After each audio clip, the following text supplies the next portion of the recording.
छत्रपती शिवरायांनी स्वतःचे स्पर मुलकात घुसून बायका मुले धरू नये आणि धार्मिक अत्याचार करू नये हे दोन्ही नियम एकदा गोव्यामध्ये मोडले होते. पण महाराजांनी नेमकं असं का केलं हे जाणून घेण्याआधी जर तुम्ही नवीन असाल तर आपल्या बाहेरच्या शाहीच्या परिवाराचा भाग व्हायला विसरू नका, कारण रोज काहीतरी नवीन शिकायला मिळेल याची जबाबदारी मी घेतो.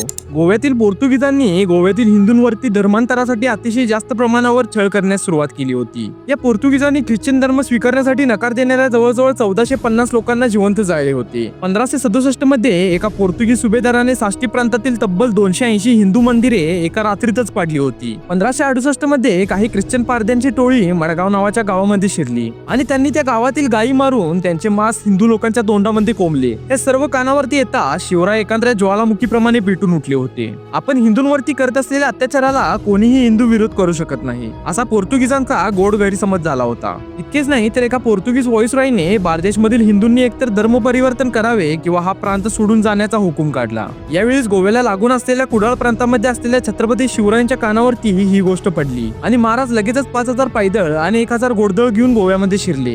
शिवरायांच्या या चौताळलेल्या सैन्याने तोंडामध्ये गायीचे मांस कोंबणाऱ्या अनेक ख्रिश्चन पारध्यांची मुंडकीच मारली आणि जवळजवळ 1300 ते 1600 लोक कैद केले, ज्यामध्ये ज्यादातर महिला आणि मुलांचा समावेश होता. महाराजांच्या या धाडसी निर्णयामुळे हिंदूंवरती होणारा अत्याचार पूर्णपणे लगेचच थांबला आणि नंतर महाराजांनी या कैद्यांना सोडूनही दिले.